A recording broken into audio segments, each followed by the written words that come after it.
Hello, good day to you, whichever time of day it might be, morning, afternoon, or evening, whenever you're watching this. But just like to say thanks very much to the Christians who go along to the Almondvale Gospel Hall for asking me to do this little Bible talk. I've just been thinking over the last day or two about the book of James and just thinking about what the book of James has to say to us.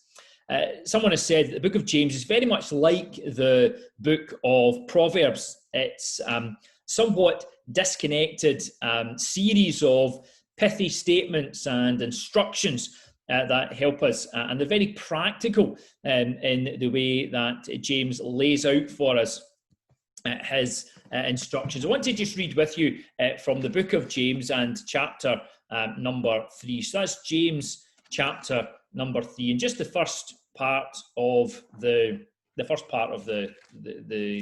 chapter.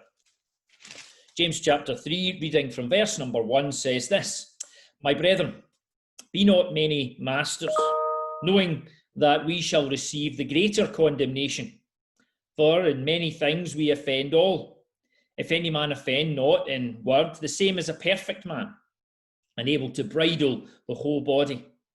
Behold, we put bits in the horses' mouths that they might obey us, and we turn about their whole body. Behold also the ships, which though they be so great, and are driven of fierce winds, yet are they turned about with a very small helm, whithersoever the governor listeth. Even so the tongue is a little member, and boasteth great things. Behold, how great a matter the little fire kindleth. And the tongue is a fire, a world of iniquity. And so is the tongue among our members, that it defileth the whole body, and setteth on fire the course of nature, and is set on fire of hell. For every kind of beast, and of birds, and of serpents, and of things in the sea is tamed, and has been tamed of mankind, but the tongue can no man tame. It is an unruly evil, full of deadly poison. Therewith bless we God, even the Father, and therewith we curse men, which are made after the similitude of God. Out of the same mouth proceedeth blessing and cursing. My brethren, these things ought not so to be. Doth a fountain send forth at the same place sweet water and bitter? Can the fig tree, my brethren, bring olive berries, either a vine figs? So can no fountain bring forth or yield salt water and fresh. And we know that God always adds a blessing whenever we read the Bible together. I want to think with you just in this little passage about the tongue. You know, this is a passage which really doesn't speak well about the human tongue.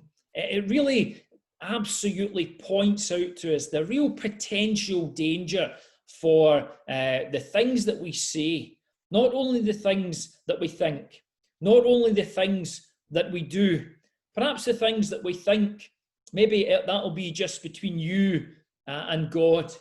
The things that you do might be the things which you physically act out, the things that either you don't care about people knowing about or you're being comfortable to do it. But the things of the tongue are often the things which can be the most damaging. Whether we are involved in slander or gossip, whether we are involved in cutting words, whether we are bringing people down, whether we're speaking lies into people's hearts, whether we are confirming the ways of the world as they make so many of us feel so worthless and feel so unworthy, whether they're the lies of self-aggrandizement. The tongue can be so powerful. We can guide or we can destroy.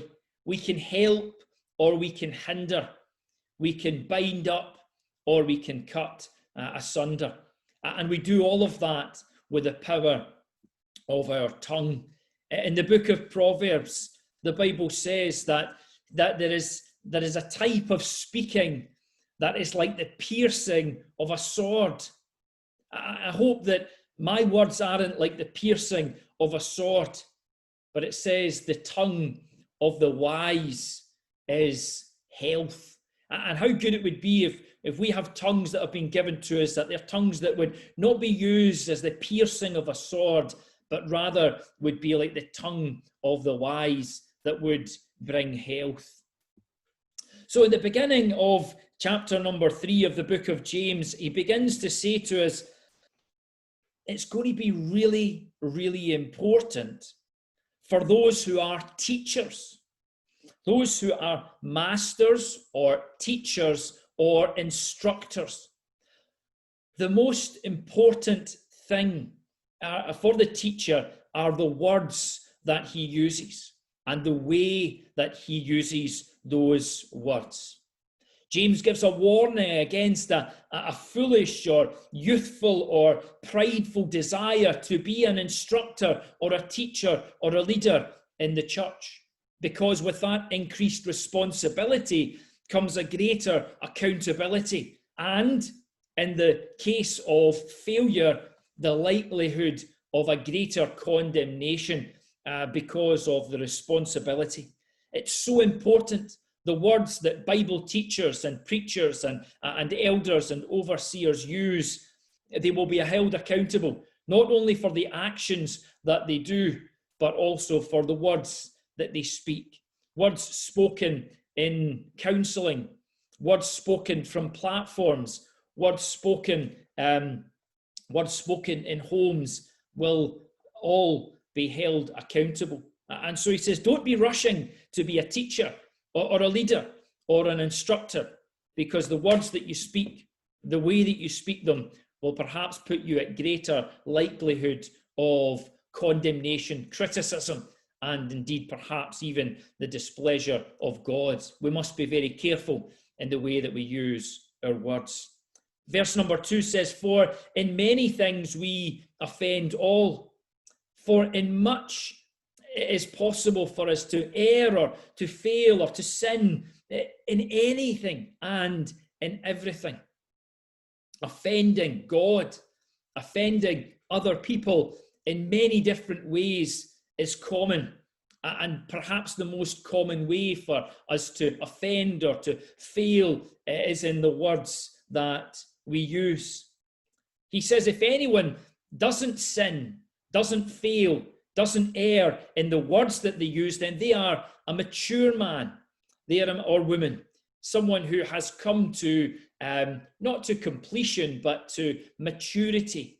Someone who's not perfect, but someone who is developed, someone who is growing in maturity and has demonstrated growth in moral character. If you can control your tongue, then it speaks volumes about your inner man. It speaks volumes about your inner woman. It speaks volumes about your maturity. And as our maturity is not our knowledge, but our maturity is manifest in the way that we speak and the words that we speak. And if anyone is able to control their words and not to offend or to sin in the things that they say, then they've done the hard bit and they're able to control, they're able to bridle their whole body. He's making the point that the most difficult thing to control is our tongue. Things can just slip out. The voice can be raised, the confidence can be broken, the promise can be broken by the words that we speak. James goes on to say about the way in which we control a mighty, either a powerful workhorse or a mighty war horse used in battle, and yet these strong, big, powerful beasts are controlled by bits in their mouths.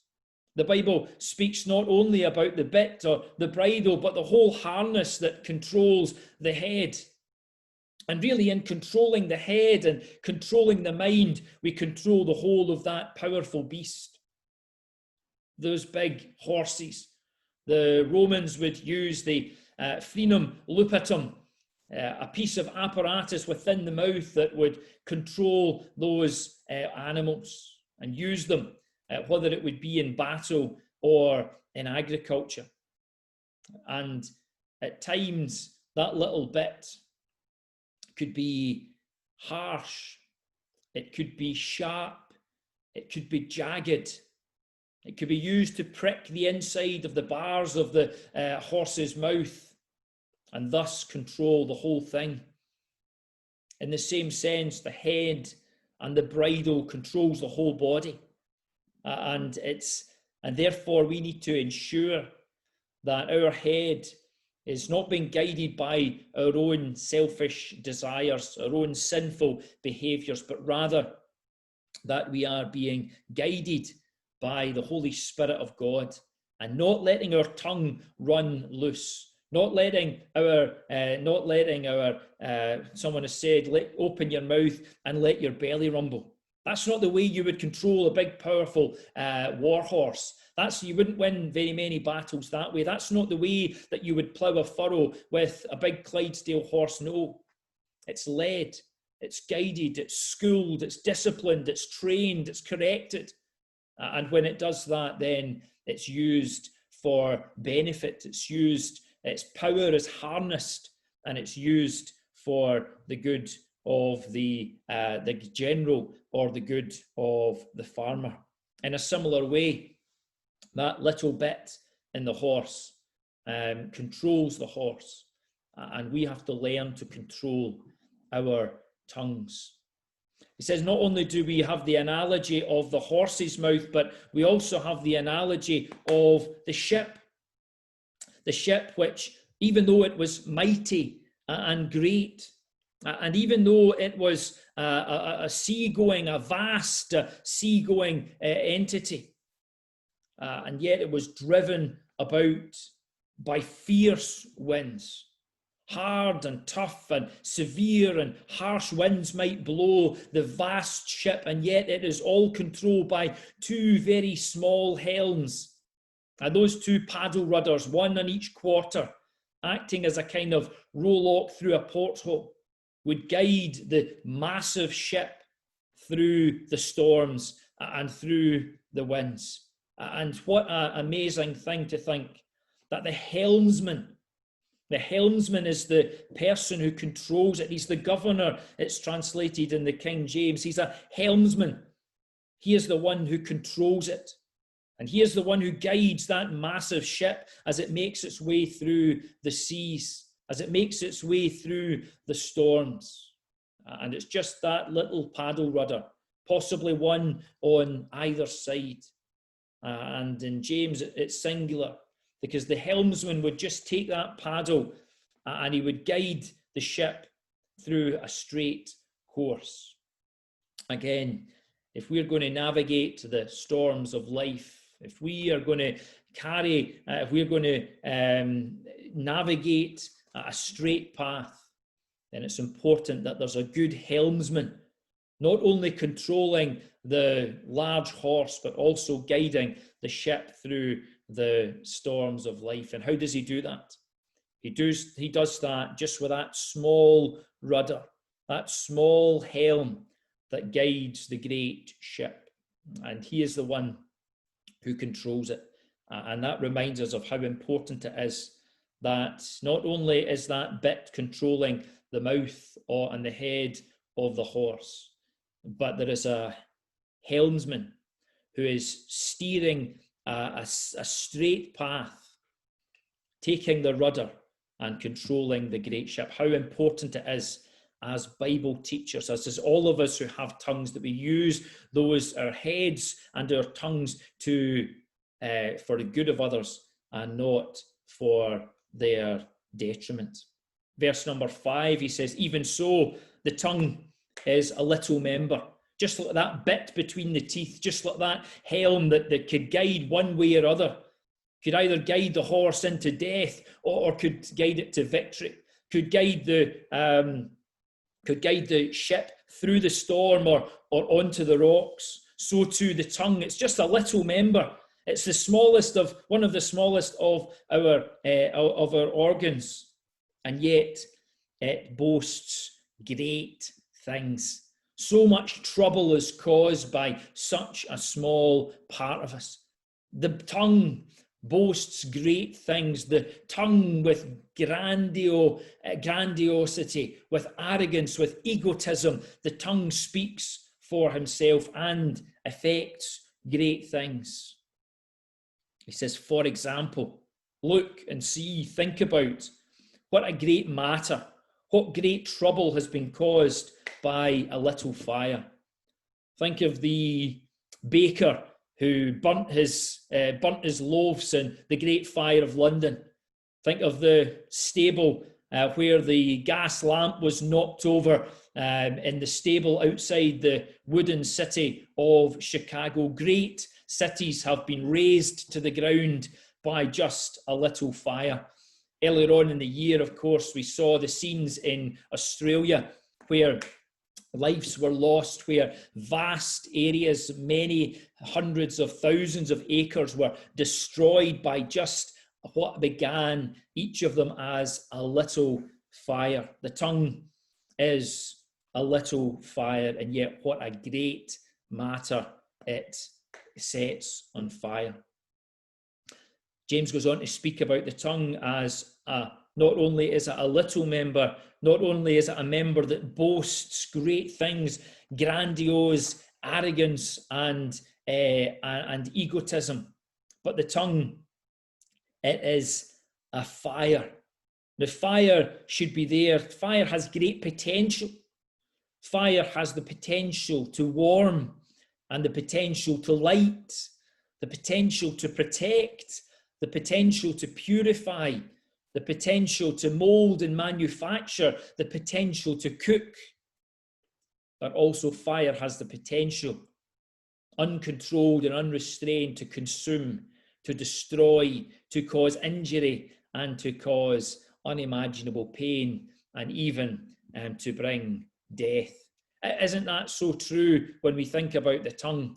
The tongue has the potential to bring warmth and to bring light and to protect and to bring purity, to build up and to satisfy and to feed.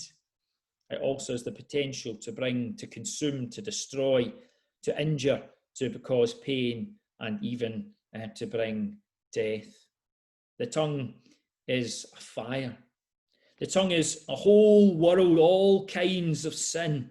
The tongue is itself, it is representative of the whole anti-God system that is around us, that's characterized by unrighteousness. And as the unrighteousness of the evil world around us defiles us if we allow it into our thinking and into our lives, so too the tongue, if given half a chance, is defiling, pervasive, controlling. It's a whole world, it's a whole system of wickedness and iniquity. The tongue is a fire. The tongue is a world of iniquity. The tongue defiles, it causes defilement and spot and it brings defilement and spot and soil and stain upon the whole body. If someone speaks ill of someone who's nasty or unkind or gossips or decries or slanders, it brings defilement on the whole body.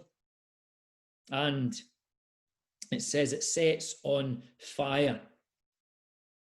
It sets on fire the course of nature. It inflames someone has said it sets on fire the course of our life. It inflames the wheel of our nativity. It consumes us from birth to grave, and it causes tremendous damage. The tongue is a fire, a world of iniquity, defiles the whole body. And where does this fiery flame come from? From whence comes the damage done by the human tongue? It comes from hell itself. Smells with the brimstone of Hades, the scent of criticism and harsh speech, of gossip and slander and being unkind. Where does that come from? It's not heavenly. but it's hellish in its very nature. And so what can we do? It says, every beast, every kind of beast, humanity has learned how to control, to restrain, to curb, and to subdue. Tigers and bears, elephants and oxen, horses and heifers, dogs and cats, snakes and reptiles. And one way or another, man has learned to control each and every one of them. But the tongue, it says, no one can restrain. No one can curb it. No one can subdue it. It is unrestrainable. It's bad. It's worthless. It's evil. And it brings forth. It is an unruly evil, untamable. And it is full of deadly poison. The danger is that as we speak ill of people, that we bring forth death. Deadly poison. Do we really think that the words that we speak could actually be fatal? The words you speak to drag somebody down could send them down the route of depression or suicide. It could be the death of their career. It could be the death of their Christian life. It could be that words that you speak would keep somebody from coming to faith in the Lord Jesus. You could be a stumbling block for them, and that would be the poison that would damage their soul. And he says, people use these tongues. Perhaps as Christians, this would be something we need to think about. We use them to eulogize about God. We use them to speak well about God, and yet in the same breath and from the same tongue, we criticize men. We curse men. We speak nastily and unkind ways and words about men. In fact, people who are made in the similitude of God, people who are made in the very image of God, and the same tongue that we use to speak well of their Creator, we use to curse and to criticize those who are created by Him. Out of the same mouth, you go to church and you sing hymns and you pray prayers, and then you come away and you curse and you criticize and you condemn. He says, my brethren, these things ought not so to be. Things shouldn't be like that. He reproves his brethren, and he says to them, he gives us three last metaphors.